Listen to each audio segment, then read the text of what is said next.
अदम्य वेग से प्रकृति रूप अंतिम आवरण से लेकर सत्यलोक तक सारा ब्रह्मांड कांपने लगा था।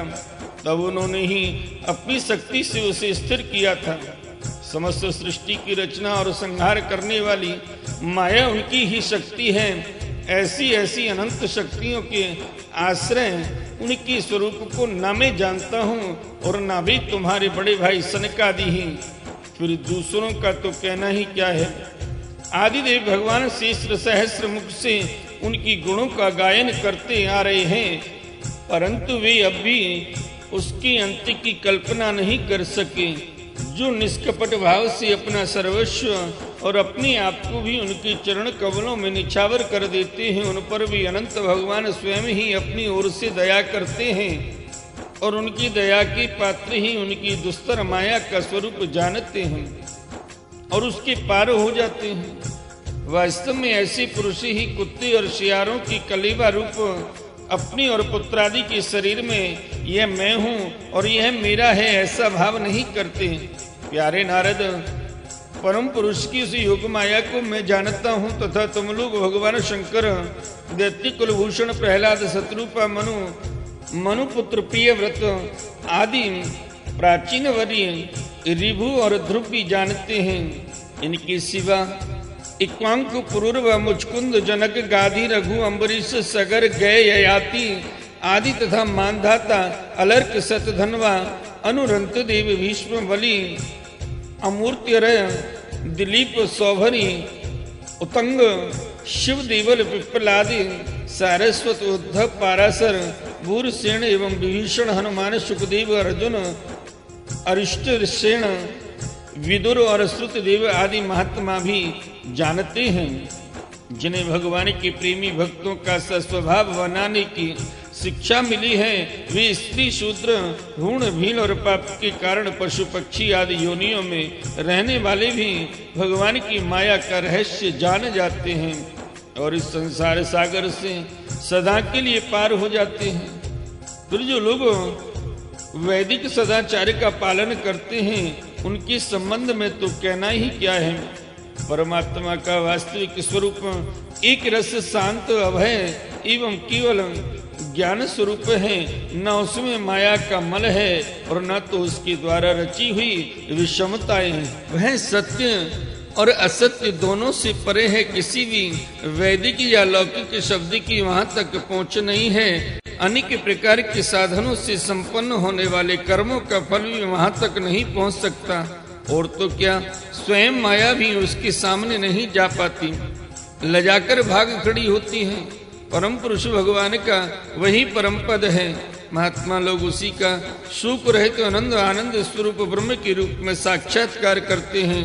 संयमशील पुरुष उसी में अपने मन को समाहित करके स्थित हो जाते हैं। जैसे इंद्र स्वयं मेघ रूप से विद्यमान होने के कारण जल के लिए कुआं खोदने की कुदाल नहीं रखते, वैसे ही वे भेद दूर करने वाले ज्ञान साधनों को भी छोड़ देते हैं। समस्त कर्मों के फल भी भगवान ही देते हैं, क्योंकि मनुष्य अपने स्वभाव के अनुसार जो शुभ कर्म करता है वह सब उन्हीं की प्रेरणा से होता है। इस शरीर में रहने वाले पंचभूतों के अलग अलग हो जाने पर जब यह शरीर नष्ट हो जाता है, तब भी इसमें रहने वाला अजन्मा पुरुष आकाश के समान नष्ट नहीं होता। बेटा नारद, संकल्प से विश्व की रचना करने वाले सर्वैश्वर्य संपन्न श्रीहरि का मैंने तुम्हारे सामने संक्षेप से वर्णन किया।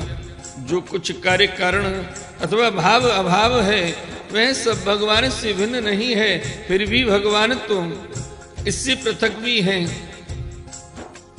भगवान ने मुझे जो उपदेश किया था वह यही भागवत है। इसमें भगवान की विभूतियों का संक्षिप्त वर्णन है। तुम इसका विस्तार करो। जिस प्रकार सबके आश्रय और सर्वस्वरूप भगवान श्री हरि में लोगों की प्रेममयी भक्ति हो, ऐसा निश्चय करके इसका वर्णन करो।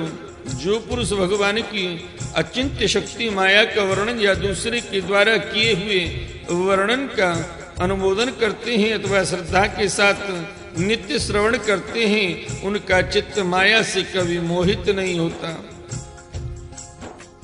बोले श्रीमद् भागवत महापुराण की जय।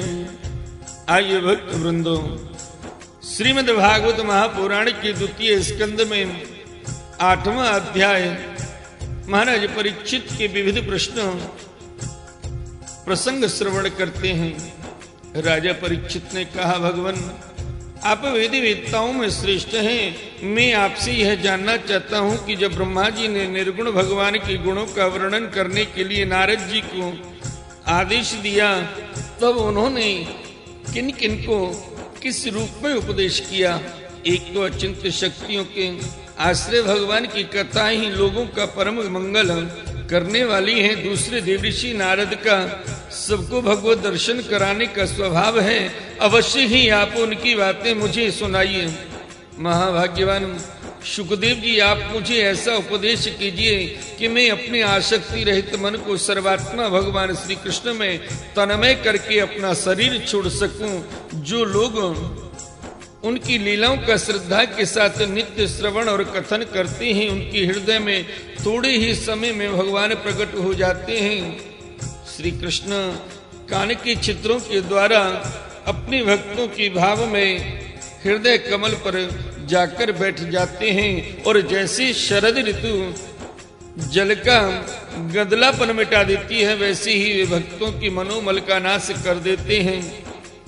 जिसका हृदय शुद्ध हो जाता है वह भगवान श्री कृष्ण के चरण कमलों को एक क्षण के लिए भी नहीं छोड़ता।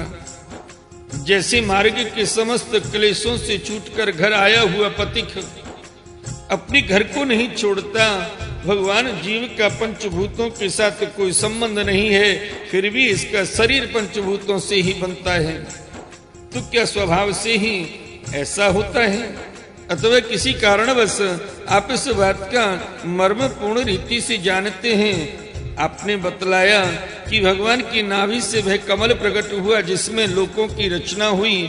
यह जीव अपने सीमित अवयवों से जैसे परिच्छिन्न है, वैसे ही आपने परमात्मा को भी सीमित अवयवों से परिच्छिन्न सा वर्णन किया।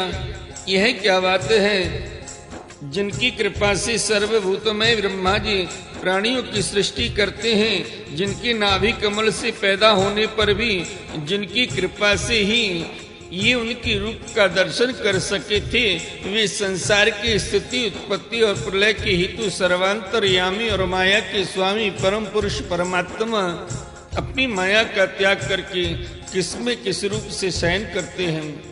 पहले आपने बताया था कि विराट पुरुष के अंगों से लोक और परलोकपालों की रचना हुई, और फिर यह भी बताया कि लोक और लोकपालों के रूप में उसके अंगों की कल्पना हुई। इन दोनों बातों का तात्पर्य क्या है?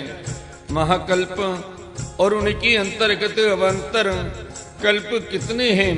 भूत भविष्यत और वर्तमान काल का अनुमान किस प्रकार किया जाता है? क्या स्थूल देहाभिमानी जीवों की आयु भी बंधी हुई है? ब्राह्मण श्रेष्ठ काल की सूक्ष्म गति, त्रुटि आदि और स्थूल गति, वर्ष आदि जिस प्रकार से जानी जाती हैं, विविध कर्मों से जीवों की कितनी और कैसी गतियां होती हैं, देव मनुष्य आदि योनियां सत्व रज तम तीनों गुणों की फलस्वरूप ही प्राप्त होती हैं।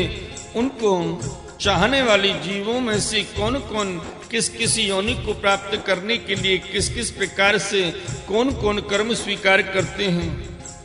पृथ्वी, पाताल, दिशा, आकाश, ग्रह, नक्षत्र, पर्वत, नदी, समुद्र, द्वीप और उनमें रहने वाले जीवों की उत्पत्ति कैसी होती है, ब्रह्मांड का परिणाम भीतर और बाहर दोनों प्रकार से बतलाइए।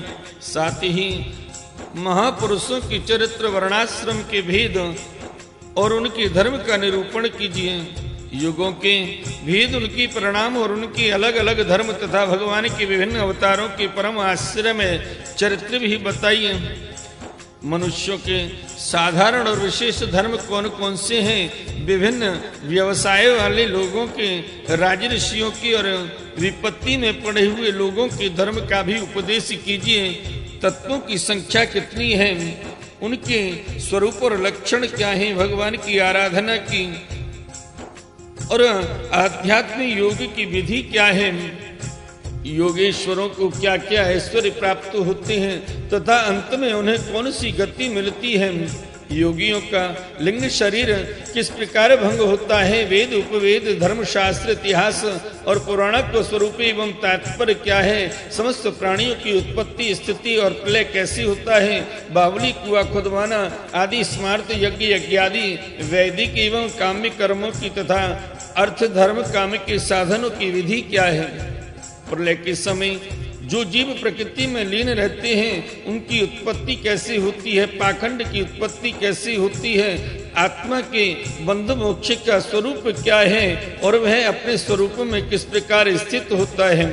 भगवान तो परम स्वतंत्र हैं, वे अपनी माया से किस प्रकार क्रीड़ा करते हैं और उसे छोड़कर साक्षी के समान उदासीन कैसे हो जाते हैं।